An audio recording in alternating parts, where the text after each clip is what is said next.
नमस्कार प्रासंगिक प्रश्नले मैं परेश मालाकारे आपनालोকক आदৰণি জনাইছো। আজি বেশ কিছু মাহ ধৰি অসমৰ মুখ্যমন্ত্ৰী হিমন্ত বিশ্ব শৰ্মা ডাঙৰীয়াই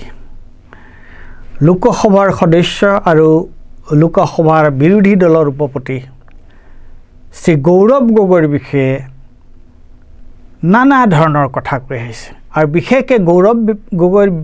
বিৰুদ্ধে তেওঁৰ অভিযোগ হ'ল যে গৌৰৱ গগৈ হেনো পাকিস্তানৰ এজেন্ট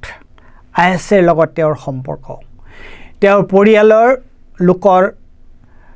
ভাৰতীয় নাগৰিকত্ব সম্পৰ্কে এটা প্ৰশ্ন উত্থাপন কৰিছে ইত্যাদি ইত্যাদি। এটা গৌৰৱ গগৈৰ যদি প্ৰশ্নটো হৈছে যে তেওঁ গৌৰৱ গগৈৰ বিৰুদ্ধে যদি তেওঁৰ স্পেসিফিক তেওঁৰ যদি অভিযোগ আছে গৌৰৱ গগৈৰ পাকিস্তানৰ হৈ কাম কৰা পাকিস্তানৰ এজেন্ট হোৱাৰ যদি তেওঁৰ ওচৰত অভিযোগ আছে তথ্য পাতি আছে প্ৰমাণ আছে তেনেহলে সেইবোৰ দি গৌৰৱ গগৈৰ বিৰুদ্ধে বিহিত ব্যৱস্থা লওক আইনসন্মত ব্যৱস্থা লওক তাৰ সলনি গৌৰৱ গগৈৰ বিৰুদ্ধে এই ধৰণৰ যেটো প্ৰচাৰ সেই প্ৰচাৰটো কি কাৰণে চলাই আছে সেইটোহে আমি বুজি পোৱা নাই। আৰু এটা কথা যে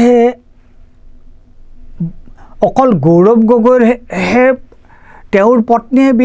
বিদেশী পত্নী নে আজি আমাৰ ৰাষ্ট্ৰীয় উপদেষ্টা ৰাষ্ট্ৰীয় নিৰাপত্তা উপদেষ্টা অজিত গোভাল তেওঁৰ পুত্ৰ তেওঁটো বিদেশী নাগৰিক তেওঁ নাগৰিকত্ব বেলেগ দেশৰ নাগৰিকত্ব আছে ঠিক তেনেদৰে এছ জয়শংকৰ তেওঁৰ পুতেকৰ নাগৰিকত্ব সম্পৰ্কে আপোনালোকে অকমান খবৰ লওকচোন গৌৰৱ গগৈৰ পিছত লাগি থকাৰ পিছত আৰু গৌৰৱ গগৈৰ বিৰুদ্ধে যদি সঁচা তেওঁ যদি নকৰিবলগীয়া কাম কৰিছে তেনেহলে তেওঁৰ বিৰুদ্ধে বিহিত ব্যৱস্থা লওক কিন্তু সেইটো নকৰাকৈ দিনে ৰাতিয়ে কিয় গৌৰৱ গগৈৰ পিছত মুখ্যমন্ত্ৰী লাগি আছে নে গৌৰৱ গগৈৰ যেটো ৰাজনৈতিক গৌৰৱ গগৈৰ যেটো জনপ্ৰিয়তা সেই জনপ্ৰিয়তাই মুখ্যমন্ত্ৰীক ব্যতিব্যস্ত কৰিছে নেকি তেওঁ অস্বস্তিত পৰিছে নেকি তাৰ কাৰণে তেওঁৰ শান্তি হেৰুৱাইছে নেকি কিয়নো আমি জানো যে লোকসভা নিৰ্বাচনৰ সময়তো গৌৰৱ গগৈ সম্পৰ্কত বিভিন্ন ধৰণৰ কথা কোৱা হৈছিল বিভিন্ন ধৰণৰ প্ৰচাৰ চলোৱা হৈছিল কিন্তু তেওঁ বিপুল ভোটত যেতিয়া জয়ী হৈ আহিছিল সকলোৰে কিন্তু মুখত ছাই দিছিল গৌৰৱ গগৈৰ বিষয়ে আৰু এতিয়া মানে এই যেটো মুখ্যমন্ত্ৰীয়ে যেটো কথা কৈ আছে তাৰ পৰা মোৰ এই গোটেই কথাটোৱে মোক এটা কথালৈ মনত পেলাই দিয়ে সেইটো হৈছে কি আপোনালোকে নিশ্চয় আপোনালোকৰ মনত পৰছে বা মনত আছে নিশ্চয় বা কোনো এটা সময়ত আপোনালোকে নিশ্চয় এটো পঢ়িছিল যে মোক এটা পঞ্চতন্ত্ৰৰ সাধু এটালৈ মনত পেলাই দিয়ে পঞ্চতন্ত্ৰৰ সাধুটো কি এজন বামুণ তেওঁ এই পুৰোহিত এজন তেওঁ ৰজাৰ ঘৰত তেওঁ পূজা অৰ্চনা কৰাৰ কাৰণে ৰজাই তেওঁক এটা ছাগলী উপহাৰ দিছিল তে ছাগলীটো এই পুৰোহিতজনে তেওঁ কান্ধত লৈ তেওঁ আহি আছে দূৰত কেইজনমান ঠগে দেখিলে তিনিজন ঠগে দেখিলে যে হাৰে এই ছাগলী এটা ইমান নদকা ছাগলী এজন এই বামুণজনে লৈ আহি আছে এই ছাগলীটো কিবা এটা বুদ্ধি কৰি আমি হাত কৰিব লাগে এটা কি কৰা যায় তাতে নিজৰ মাজতে এটা বুদ্ধি পাঙিলে কি ক'লে যে প্ৰথম তিনিটা ঠাইত এই ঠগ তিনিজন ৰাস্তাটোৰ তিনিটা ঠাইত তেওঁলোক থিয় হ'ল যেতিয়া পুৰোহিত আহি আছে প্ৰথমজনে ক'লে দেও আপুনি কি কৰিছে এটো কি এনেকুৱা নকৰিবলগীয়া কাম এটা কৰিছে ইস ৰাম কি কৰিছে আপুনি কিয় কি হ'ল ন আপুনি বামুণ হয় আপুনি এটা কুকুৰ এটা আপুনি মূৰত লৈ আহিছে তে দেউৰটো মাথা গৰম হে মই এটো ছাগলী এটা দিছে মোক ৰজাই মই ছাগলীটো আনিছো আৰু কি কথা ক'ব আহিছে তোমাৰ চকু নাই নেকি তোমাৰ কিবা গণ্ডগোল হৈছে নেকি তাৰ পিছত গল কথা গুছিল আকৌ কিছু দূৰত গৈ দেখা পালে অইন এটা মানুহ সিও আকৌ অদ্ভুত ধৰণে পুৰোহিতৰ ফালে চাই আছে চাই কৈছে দেউ আপোনাৰ কি হৈছে বোলে কিয় বোলে আপুনি এই কুকুৰটো আপুনি কেলে মূৰত তুলি লৈ আহিছে আপুনি বামুণ মানুহ ব্ৰাহ্মণ পুৰোহিত আৰু আপুনি কুকুৰৰ দৰে এটা হীন বস্তু এনেকুৱা য'ত ক'ত ঘূৰি ফুৰে কি কৰে তেনেকুৱা বস্তু এটাক আপুনি মূৰত তুলি লৈ আহিছে পুৰোহিতৰ ভীষণ খং কি কয় মইতো ছাগলী আনিছোঁ যিয়ে নহওক তাৰপিছত আকৌ গৈ আছে এতিয়া তৃতীয় মানুহজনক লগ পালে তৃতীয় মানুহজন ইছ ৰাম ৰাম ৰাম আপুনি কি কৰিছে কিয় বোলে আপুনি কুকুৰ এটা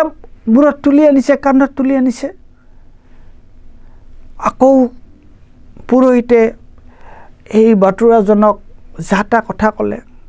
কিন্তু তেনেকৈ বাটুৰাজন যোৱাৰ পিছত পুৰোহিতৰ মনত এটা চিন্তা হ'ল যে সঁচি মই কি ছাগলীৰ সলনি কুকুৰ এটাই আনিছোঁ নেকি আৰু নিজৰ ওপৰতে সন্দেহ হৈ তেওঁ কি কৰিলে ছাগলীটো এৰি থৈ ৰাস্তাত এৰি দি তেওঁ ঘৰমুৱা হ'ল আৰু এই ঠগ প্ৰবঞ্চককেইটাই কৰিলে কি ছাগলীটো নি তাহাঁতে ধুনীয়াকৈ ৰান্ধি খালে তে কথাটো কি যে এটা কথা যদি বাৰে বাৰে এটা যদি মিছা কথা কোৱা হয় তেতিয়াহ'লে বহু মানুহে ভাবে যে সেই মিছাটোৱে সঁচা নেকি গতিকে মই ক'ব বিচাৰিছোঁ এইটোৱে যে হিমন্ত বিশ্ব শৰ্মা আৰু বিজেপিৰ মানুহবোৰে তেওঁলোকে নিজৰ ৰাজনৈতিক সুবিধাৰ কাৰণে যিকোনো কথা ক'ব পাৰে আৰু এটাই কোৱা কথাটো বাকীবিলাকে সেইটো পুনৰুক্তি কৰি থাকে আৰু সেইকাৰণে কালি গৌৰৱ গগৈ যেতিয়া নলবাৰীত পঞ্চায়ত নিৰ্বাচনৰ কাৰণে প্ৰচাৰ চলাবলৈ গৈছিল সেইকাৰণে তেওঁক তাত কলা পতাকা দেখুওৱা হৈছিল মানে মিছা কথা এটাক বাৰে বাৰে তেওঁলোকে ৰিপিট কৰি কৰি কৈ সঁচালৈ পৰিগণিত কৰি গৈছে আৰু তেওঁলোকৰ বিজেপিৰ আচলতে মই কওঁ যে তেওঁলোকে সদায় নিজৰ সুবিধা অনুযায়ী তেওঁলোকে তৎক্ষণাৎ কথাটো ওলোটাই দিয়াত তেওঁলোকে লাজ নাপায় বিজেপি RSSৰ মানুহবিলাকে এটা উদাহৰণ দিছোঁ জাতি গণনাৰ কাৰণে কোনে লাগি আছিল জাতি গণনাৰ কাৰণে লাগি আছিল বিৰোধীৰ দলপতি ৰাহুল গান্ধী আৰু তেতিয়া ৰাহুল গান্ধীক তেওঁলোকে কি কৈছিল তেতিয়া বিজেপিৰ মানুহে ৰাহুল গান্ধীক যিকোনো কথা কৈছিল বিজেপিক নানা ধৰণৰ কথা কৈ তিৰস্কাৰ কৰিছিল অপমান কৰিছিল ৰাহুল গান্ধী কিন্তু নাচৰবান্দা হৈ আছিল আৰু তেতিয়া অনুৰাগ ঠাকুৰে কি কৈছিল জানে তেতিয়া অনুৰাগ ঠাকুৰ স্পৰ্টছ মিনিষ্টাৰ আছিল তেওঁ হিমাচল প্ৰদেশৰ পৰা আকৌ MP হৈছিল অনুৰাগ ঠাকুৰে কৈছিল যে তেওঁ কৈছিল যে जिसका जात का पता नहीं है वही गणना का बात करता है अर्थात राहुल गांधी সম্পৰ্কত কিমান ঘৃণনীয় কিমান নিচ ধৰণৰ মন্তব্য কৰিছিল আৰু এতিয়া যেতিয়া বিজেপি চৰকাৰে জাতি গণনাৰ সিদ্ধান্ত ল'লে এতিয়া কি কৰিব এতিয়া ৰাহুল গান্ধী কোৱা কথাটো ইমান দিনে কৈ থকা কথাটো এইটো তেওঁলোকে কৰিলে এতিয়া তেওঁলোকে কি কৰিব গতিকে বিজেপিৰ যিটো চৰিত্ৰ এই চৰিত্ৰটো বুজাটো বৰ টান আৰু এটা কথা মই ক'ম যে অসমৰ মুখ্যমন্ত্ৰী মাননীয় হিমন্ত বিশ্ব শৰ্মা ডাঙৰীয়াই মুখ্যমন্ত্ৰীৰ যিটো পদবী সেই পদবীটোৰ এটা মৰ্যাদা ৰখা উচিত তেওঁ আজি কেইদিনমান আগতে কি কৈছিল তেওঁ কেইদিনমান আগতে যে কংগ্ৰেছৰ দিনত একাংশ মহিলাই তেওঁলোকে আপোচ কৰি তেওঁলোকে শাৰীৰিকভাৱে আপোচ কৰি কথাটো ক'বলৈ বেয়া লাগে তেওঁলোকে চাকৰি লোৱা বুলি কৈছিল প্ৰশাসনীয় সেৱাৰ চাকৰি এজন মুখ্যমন্ত্ৰীৰ মুখত এই ধৰণৰ কথা শুৱাই নে মুখ্যমন্ত্ৰী এজন ৰাজ্যখনৰ 1 নম্বৰ পদাধিকাৰী সাংবিধানিক মুৰব্বী তেওঁৰ মুখত এই ধৰণৰ কথা অসাংবিধানিক কথা এই ধৰণৰ নিম্ন ৰুচিৰ কথা শুৱাই জানো কিন্তু ইয়াৰ বিপৰীতে মই আপোনালোকক এটা কথা কওঁ পাহালগামত লেফটেনেণ্ট নেভি লেফটেনেণ্ট বিনয় নাৰৱাল তেওঁৰ পত্নী হ'ল হিমাংশী আৰু দুয়ো পাহালগামত ফুৰিবলৈ গৈছিল কাশ্মীৰৰ আৰু তাতেই হিমাংশীৰ পতি বিনয়ক সন্ত্ৰাসবাদীসকলে হত্যা কৰিলে তেওঁৰ নিজৰ পত্নী হিমাংশীৰ চকুৰ আগত সেই ছবিখন চাৰিওফালে ভাইৰেল হৈ গৈছিল আৰু সেই হিমাংশীয়ে কি কৈছিল শুনকচোন শুনি লওক I do not want any hatred towards anybody. This is what is happening. People going against Muslims or Kashmiris, we don't want this. We want peace and only peace. Of course, we want justice. Of course, the people that have done wrong with him should be punished. All of us are going to blood donate today. দেখিছে তে হিমাংশীয়ে কৈছে যে তেওঁৰ পত্নী তেওঁৰ পতি তেওঁৰ husband স্বামী তেওঁক সন্ত্ৰাসবাদীয়ে হত্যা কৰিছে কিন্তু তাৰ কাৰণে কোনেও যেন কাশ্মীৰীসকলক সমগ্ৰ কাশ্মীৰৰ জনসাধাৰণক জগৰীয়া নকৰে মুছলমানসকলক জগৰীয়া নকৰে কাশ্মীৰীসকলক আক্ৰমণৰ লক্ষ্য কৰি নলয় মুছলমানসকলক আক্ৰমণৰ লক্ষ্য কৰি নলয় অৱশ্যেই তেওঁ নিজৰ পতিৰ তেওঁ ন্যায় বিচাৰে যিয়ে তেওঁৰ এই ডেকা মানুহজনক ২৭ বছৰীয়া এই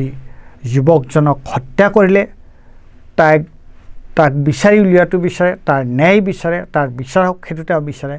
কিন্তু এই হত্যাৰ বিনিময়ত তেওঁ কাশ্মীৰীসকলক কোনেও আক্ৰমণ কৰাটো নিবিচাৰে মুছলমানসকলক কোনেও আক্ৰমণৰ লক্ষ্য কৰি লোৱাটো নিবিচাৰে এগৰাকী ব্যক্তি নিজে যুৱতী এগৰাকী তেওঁ নিজৰ স্বামীক হেৰুৱাইছে আৰু কি অৱস্থাত হেৰুৱাইছে ভাবি লওক তেওঁ কি কৈছে তেওঁৰ দেশৰ জনসাধাৰণৰ প্ৰতি কি কৈছে তেওঁ চূড়ান্ত তেওঁৰ এই যিটো ত্যাগৰ বিনিময়ত তেওঁ কি কথা কৈছে কি বাৰ্তা দিছে আৰু ৰাজনৈতিক স্বাৰ্থৰ কাৰণে